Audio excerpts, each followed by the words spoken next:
తిరుమలలో వెంకటేశ్వర స్వామి కన్నులు కనిపించకుండా పెద్ద పెద్ద నామాలు పెట్టి ఎందుకు మూసేస్తారో తెలుసా? ఒకప్పుడు వెంకటేశ్వర స్వామికి అంత పెద్ద నామాలు ఉండేవి కాదు. తన కన్నులతో అందరినీ చూసేవారు. అయితే అప్పట్లో కొంతమంది అధికారులు చేసే చిన్న చిన్న తప్పులను చాలా కఠినంగా శిక్షించేవారు. అది అలాగే కొనసాగడంతో తిరుమలలో స్వామివారి ముందుకు వెళ్లేందుకు అందరూ భయపడేవారు.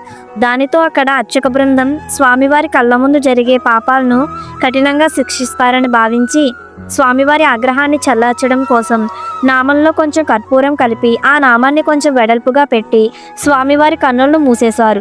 కానీ ఏకంగా కళ్ళను మూసేస్తే స్వామివారి ఆగ్రహానికి బలవుతారని భయపడి వారంలో ఒక్కరోజు అంటే లక్ష్మీవారం మాత్రమే అంత పెద్ద నామం తీసేసి చిన్న నామం పెట్టి స్వామివారి నేత్ర దర్శనానికి అందరికీ అవకాశం కల్పిస్తారు.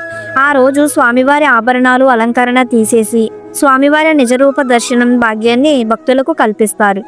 ఆ విధానమే ఇప్పటికీ కొనసాగుతుంది.